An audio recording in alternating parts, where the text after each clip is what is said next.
साथियों नमस्कार, स्वागत है आप सभी का सुबोजियस एकेडमी के यूट्यूब चैनल पे। साथियों, इस वीडियो के माध्यम से हम लोग फिजिक्स के 3 चैप्टर को पढ़ेंगे और मैं 10 टॉपिक को सिलेक्ट किया हूं जो सारे एग्ज़ाम में यहां से प्रश्न पूछे जाते हैं। तो आइए बिना देर किए हुए हम लोग इस वीडियो में फ़िलहाल 3 टॉपिक को करेंगे और अगर आप लोग कमेंट करके बताइएगा तो मैं सारे 10 टॉपिक को वीडियो बना करके अपने चैनल पर डाल दूँगा। तो आइए बिना देर किए हुए हम लोग पहले चैप्टर को पढ़ते हैं। देखिए, पहला चैप्टर का नाम है यांत्रिकी। अब यांत्रिकी से जितने सवाल होंगे जो एग्जाम में पूछा जाता है इसको हम लोग एक एक करके पढ़ेंगे। देखिए, पहला सवाल दिया हुआ है, प्रक्षेप्य गति को दीर्घतम परास प्राप्त करने के लिए अधिकतम कितने कोण की आवश्यकता होगी? तो याद रखेंगे 45 डिग्री। मनुष्य जब नदी के किनारे नाव से बाहर कूदता है तब नाव पीछे की ओर क्रिया प्रतिक्रिया के कारण हटती है। ये Newton third law of motion का डिफिनेशन है। यहाँ पे आपसे सवाल पूछ सकता है, संवेग परिवर्तन की दर किसके बराबर होती है? तो याद रखेंगे बल के बराबर। न्यूटन का प्रथम नियम किसे परिभाषित करता है? तो याद रखेंगे जड़ को या इनर्शिया को। एग्जाम में सवाल पूछा जाता है। प्रक्षालन मशीन यानी कि वॉशिंग मशीन का कार्य किस सिद्धांत पर आधारित है? तो याद रखिएगा अब केंद्रीय बल यानी कि सेंट्रीफ्यूगल फोर्स पर जो है वॉशिंग मशीन काम करता है। सड़क पर चलने की अपेक्षा बर्फ़ पर चलना कठिन क्यों है? तो याद रखेंगे क्योंकि बर्फ़ में सड़क की अपेक्षा घर्षण यानी कि फ्रिक्शन जो है कम होता है। क्षमा कीजिएगा।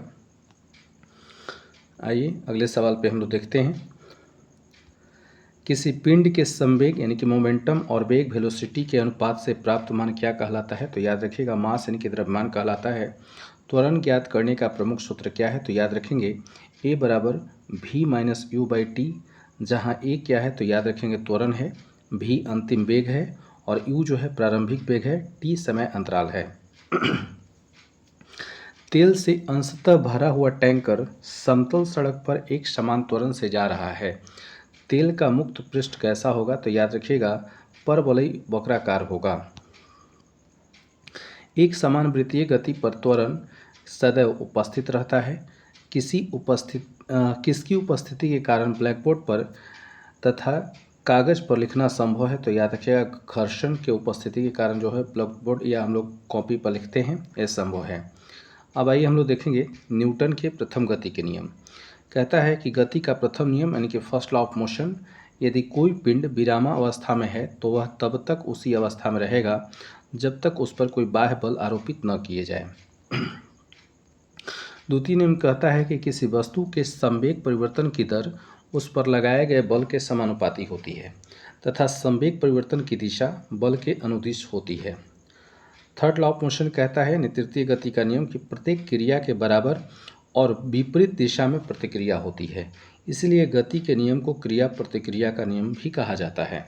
और इसका हम लोग एग्जाम्पल पहले देख लिए कि अगर नाव पर से कोई व्यक्ति जो है कूदेगा तो क्या होगा, नाव पीछे की ओर जाएगा। जैसे यहाँ एग्जाम्पल और देख लीजिए, बंदूक से गोली निकलते समय बंदूक पकड़ने वाले व्यक्ति को पीछे की ओर धक्का लगता है। रॉकेट नियम, वायुयान की गति, चप्पू चलाने पर नाव आगे बढ़ना, ये सब क्या है, थर्ड लॉ ऑफ मोशन के जो है एग्जाम्पल हैं। ऊर्जा संरक्षण से क्या आशय है? तो याद रखिएगा ऊर्जा का न तो सृजन किया जा सकता है और न ही इसे नष्ट किया जा सकता है। अंतरिक्ष से गिरता हुआ पिंड पृथ्वी के वायुमंडल में प्रवेश करने पर क्यों जल उठता है? तो याद रखिएगा वायु के घर्षण के कारण। ग्रहीय पिंडों की परिक्रमण गति यानी कि ग्रहों द्वारा सूर्य का परिक्रमण में प्रभावी बल है। तो याद रखेंगे अभिकेंद्रीय बल यानी सेंट्रीपिटल फोर्स। दूध मथने के पश्चात क्रीम का दूध से पृथक हो जाने का क्या कारण है? तो याद रखेंगे अपकेंद्रीय बल। वायु की ऊर्ध्वाधर गति को क्या कहते हैं? तो याद रखिएगा वायु प्रक्षोभ कहते हैं। रॉकेट्स के सिद्धांत पर कार्य करता है तो संवेग संरक्षण के सिद्धांत पर कार्य करता है, जो कि हम लोग अभी पहले पढ़ चुके हैं। आइए अगले सवाल को देखेंगे। सरल आवर्त गति के दोलन में किसकी आवश्यकता होती है? तो याद रखेंगे प्रत्यास्था एवं जड़त्व दोनों की। कमानी तुला के सिद्धांत पर कार्य करती है? तो याद रखेंगे हुक के नियम। क्षमा कीजिएगा। जब एक कार की गति दोगुनी कर दी जाती है तब उसको उतनी ही दूरी में रोकने के लिए ब्रेक बल कितना लगाना होता है? तो याद रखिएगा 4 गुना। जेट इंजन किस सिद्धांत पर कार्य करता है? तो रेखीय संवेग संरक्षण के सिद्धांत पर कार्य करता है। अब हम लोग कुछ यहाँ उत्तोलक के जो है प्रकार देखेंगे, तो यहाँ से सवाल एग्जाम पूछा जाता है। तो याद रखिएगा, प्रथम श्रेणी के उत्तोलक कौन कौन आते हैं? तो कैंची, हैंडपंप, साधारण तुला और प्लास जो है ये क्या है? प्रथम श्रेणी के उत्तोलक है। द्वितीय श्रेणी के उत्तोलक कौन कौन है? तो सरौता, नींबू निचोड़ने वाली मशीन है। तृतीय श्रेणी के उत्तोलक कौन कौन है? तो याद रखिएगा, स्टेपलर, चिमटा और मनुष्य का हाथ है। पेचकस के द्वारा पेंच घुमाना एवं दरवाजे के हत्थे का कब्जे से दूर लगाना बल आघूर्ण का उदाहरण है। तो हम लोग जो है एक चैप्टर को पढ़ लिए। अब दूसरा हमारा चैप्टर शुरू होने वाला है, गुरुत्वाकर्षण यानी कि ग्रेविटी। अब आइए इसको हम लोग एक एक क्वेश्चन अच्छे से कर लें। देखिए, अभी हम इस वीडियो में 3 चैप्टर लिए हैं और यकीन मानिए यहाँ से 2 से 3 प्रश्न आपके कोई भी एग्जाम में देखने के लिए मिलेगा। चाहे आप रेलवे ग्रुप डी का दें या बिहार दरोगा दे, बिहार सीजीएल, बीपीएससी कोई दे, 2 से 3 प्रश्न यहाँ से कन्फर्म आना है। पृथ्वी पर पलायन वेग कितना है? तो याद रखिएगा 11.2 किलोमीटर पर सेकेंड है। यदि चक्कर लगाते हुए अंतरिक्षयान से एक सेब छोड़ा जाए तो उसकी गति क्या होगी? तो याद रखिएगा, अंतरिक्षयान के साथ साथ उसी गति से गतिमान होगा। मतलब सेव को अगर हम छोड़ देंगे तो सेव जो है अंतरिक्षयान के साथ जो गति में अंतरिक्षयान है उसी के साथ ये भी गतिमान रहेगा। अंतरिक्ष यात्री निर्वात में सीधे खड़े क्यों नहीं रह सकते? तो याद रखेंगे, गुरुत्वाकर्षण की अनुपस्थिति के कारण। क्योंकि निर्वात में जो है, वैक्यूम में जो है गुरुत्वाकर्षण बल नहीं होता है, जिसके कारण कोई भी व्यक्ति वहाँ पे सीधा खड़ा नहीं रहता है। पृथ्वी के चारों ओर परिक्रमा कर रहा कृत्रिम उपग्रह गुरुत्वाकर्षण के विरुद्ध अपकेंद्रीय बल के प्रभाव के कारण नहीं गिरता है। एक भू उपग्रह किस बल के प्रभाव से अपने कक्ष में निरंतर गति करता है? तो याद रखिएगा, अपकेंद्रीय बल। चंद्रमा की सतह पर पलायन वेग पृथ्वी की सतह की अपेक्षा कम होता है, क्योंकि चंद्रमा की त्रिज्या पृथ्वी की त्रिज्या से कम है। भारहीनता की स्थिति किस कारण होती है? तो याद रखेंगे, गुरुत्वाकर्षण की शून्य स्थिति के कारण। एक लड़की झूले पर बैठी स्थिति में झूला झूल रही है, उस लड़की के खड़े हो जाने पर आवर्तकाल पर क्या प्रभाव पड़ेगा? तो याद रखिएगा, आवर्तकाल कम हो जाएगा। लोलक की लंबाई बढ़ जाने के कारण लोलक घड़ी यानी कि पेंडुलम क्लॉक जिसको हम लोग बोलते हैं, गर्मियों में धीमी हो जाती है, जबकि शीतकाल में तीव्र गति से चलने लगती है। हवा में लोहे और लकड़ी की समान भार के गेंद को एक समान ऊंचाई से गिराने पर क्या प्रतिक्रिया होगी? तो याद रखिएगा, लकड़ी की गेंद बाद में गिरेगी। अब क्यों गिरेगी ये जानिए। लकड़ी का घनत्व तो लोहे की अपेक्षा कम होता है, जिस कारण यदि लोहे व लकड़ी की समान भार की गेंदों को समान ऊंचाई से गिराया जाए तो लकड़ी की गेंद पर वायु का प्रतिरोध अधिक होगा। पृथ्वी के किस स्थान पर किसी पिंड का भार सर्वाधिक होता है? तो याद रखिएगा, ध्रुव पर। पृथ्वी के केंद्र से ध्रुव की दूरी कम होने के कारण ध्रुवों पर स्थित पिंड पर पृथ्वी द्वारा अधिक गुरुत्वीय आकर्षण बल आरोपित होगा, इसलिए ध्रुवों पर उसका भार पृथ्वी पर स्थित किसी अन्य स्थान से अधिक होगा।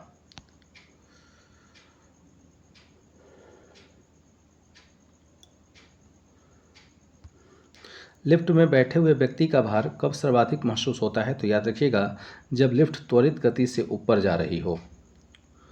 भूतुल्यकाली उपग्रह के परिक्रमण की अवधि कितनी है? तो याद रखेंगे, 24 घंटे। यदि पृथ्वी और सूर्य के मध्य की दूरी दोगुनी होती है तो सूर्य द्वारा पृथ्वी पर गुरुत्वाकर्षण बल क्या होगा? तो याद रखिएगा, वर्तमान का 1/4 भाग। लोलक की समय अवधि किस पर निर्भर करती है? तो याद रखेंगे, लोलक की लंबाई पर। पृथ्वी का गुरुत्वाकर्षण बल यदि अचानक लुप्त हो जाए तो इसका परिणाम क्या होगा? तो पृथ्वी पर स्थित वस्तुओं का भार शून्य हो जाएगा, लेकिन द्रव्यमान अपरिवर्तित रहेगा। पृथ्वी की सतह पर जी का मान अधिकतम तथा चंद्रमा पर जी का मान पृथ्वी के गुरुत्वीय त्वरण का 1/6 होता है।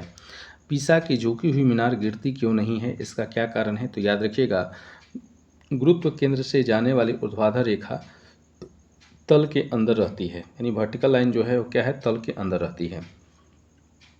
यदि कोई वस्तु ऊपर से गिराई जाती है तो उसके भार पर क्या प्रभाव पड़ेगा? तो याद रखिएगा, वस्तु का भार अपरिवर्तित रहेगा। जब हम भूमध्य रेखा से ध्रुवों की ओर जाते हैं तो जी का मान बढ़ता है, याद रखेंगे। यानी भूमध्य रेखा से ध्रुवों की ओर, यानी ऐसे याद रखिएगा, जैसे ये बीच वाला 0 डिग्री भूमध्य रेखा है, यहाँ से अगर हम ध्रुव की ओर यानी ऊपर पोल की ओर जाएंगे तो क्या होगा? जी का मान बढ़ेगा। चक्रीय झूले पर झूलते समय व्यक्ति को बाहर की ओर धक्का क्यों महसूस होता है? तो याद रखिएगा अपकेंद्रीय बल के कारण। विभिन्न द्रव्यमान वाले दो पत्थर एक साथ किसी इमारत की छत से गिराए जाते हैं तो कौन सा पत्थर जमीन पर पहले पहुंचेगा? तो याद रखिएगा दोनों ही पत्थर एक साथ जमीन पर पहुंचेंगे। अब हम लोग गुरुत्वाकर्षण एवं गुरुत्व के उदाहरण देख लेंगे। तो सूर्य एवं अन्य ग्रहों के गुरुत्वाकर्षण के कारण ही सभी ग्रह लगभग वृत्ताकार एवं निश्चित कक्षाओं में सूर्य की परिक्रमा करते हैं। पृथ्वी के गुरुत्व एवं चंद्रमा के गुरुत्वाकर्षण के कारण ही चंद्रमा एक निश्चित कक्षा में पृथ्वी की परिक्रमा करता है।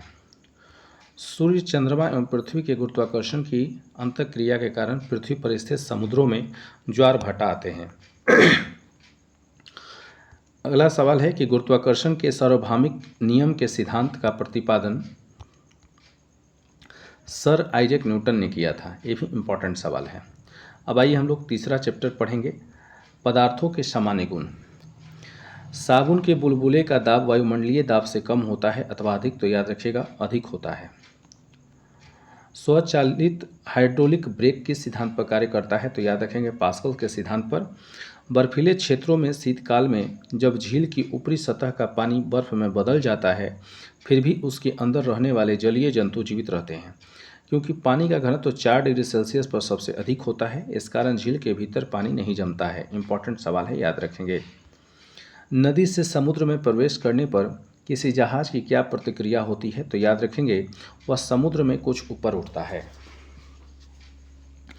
जब किसी झील की तली से उठकर वायु का बुलबुला ऊपरी सतह पर आता है तो उसके आकार पर क्या प्रभाव पड़ेगा? तो याद रखेंगे बढ़ जाएगा।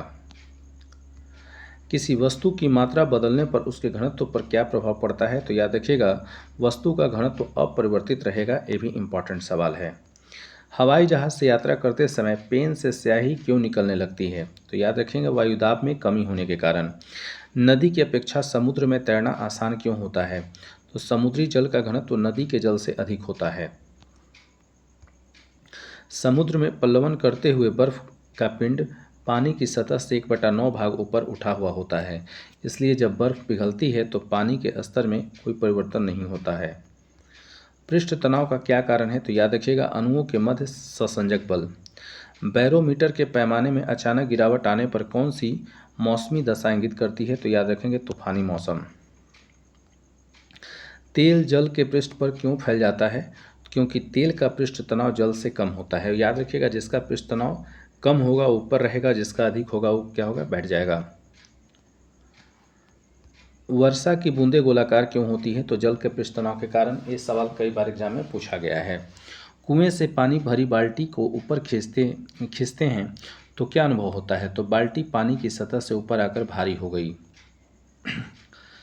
देखिए इस वीडियो का जो है लास्ट चैप्टर ये है हम लोग का। इसके बाद फिर हम और 3 करके आपको सारा करवा देंगे। आइए, वायुमंडल में बादलों के तैरने का क्या कारण है? तो याद रखिएगा वायु के घनत्व की तुलना में बादलों का घनत्व कम होता है। लोहे का घनत्व उसके द्वारा हटाए गए जल के अपेक्षित घनत्व से अधिक तथा पारे के घनत्व से कम होता है। इस कारण लोहे की कील पारे में तैरती रहती है। पौधे की जड़ों से पर्णपतियों की ओर जल बढ़ने का क्या कारण है? तो याद रखिएगा केशिकत्व यानी कैपिलरी जिसको हम लोग बोलते हैं। स्टोव में मिट्टी के तेल का बत्ती ऊपर चढ़ने का क्या कारण है? तो ही केशिकत्व का गुण। अब तक ज्ञात पदार्थों में किस पदार्थ की प्रत्यास्था सर्वाधिक होती है? तो याद रखें क्वार्ट्ज का जो है सर्वाधिक प्रत्यास्था होता है। अपमार्जक मिलाने पर जल के पृष्ठ तनाव पर क्या प्रभाव पड़ता है? तो याद रखेंगे जल का पृष्ठ तनाव घट जाता है। फाउंटेन पेन किस सिद्धांत पर कार्य करता है? केशिकत्व के सिद्धांत पर कार्य करता है। देखिए दोस्तों सारा इसमें इंपॉर्टेंट क्वेश्चन है, तो आप लोग वीडियो को बिना स्किप किए हुए सारे क्वेश्चन को देखिएगा और मैं तो बोलूँगा कि 2 से 3 बार वीडियो को देख लीजिएगा, सारा प्रश्न याद हो जाएगा। समुद्र तल पर एक वायुमंडलीय दाब का मान कितना होता है? तो याद रखिएगा 1.013 इंटू 10⁵ पास्कल के। जल का सापेक्षिक घनत्व किस ताप पर सर्वाधिक होता है? तो याद रखिएगा 4 डिग्री सेल्सियस तापमान पर जो है सर्वाधिक होता है। जल से भरी बाल्टी को हिलाकर छोड़ देने पर कुछ समय पश्चात जल अपने आप क्यों स्थिर हो जाता है? तो याद रखिएगा श्यानता के कारण।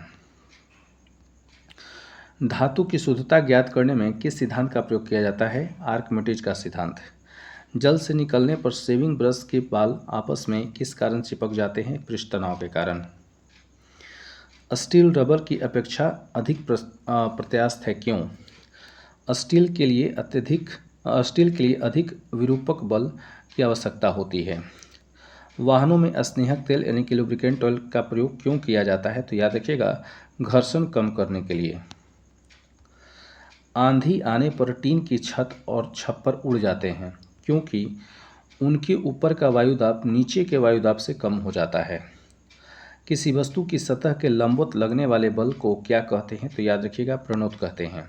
और इस वीडियो का जो है लास्ट क्वेश्चन है, जल की श्यानता वायु से अधिक होने के कारण जल की तुलना में वायु में गति करना सरल है। तो देखिए, इस वीडियो के माध्यम से हम लोग जो है फिजिक्स के 3 टॉपिक को पढ़े और ये तीनों टॉपिक काफ़ी इंपॉर्टेंट है एग्जाम के दृष्टिकोण से। यहाँ से एक नेक्स्ट सवाल बनना ही बनना है।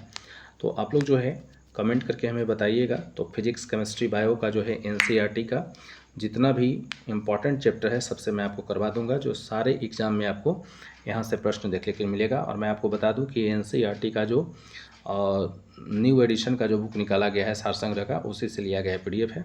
तो चलिए फिलहाल इस वीडियो में इतना ही। आप लोग को मेरा प्रयास कैसा लगा कमेंट करके ज़रूर बताइएगा और वीडियो को ज़्यादा से ज़्यादा शेयर कीजिएगा। धन्यवाद।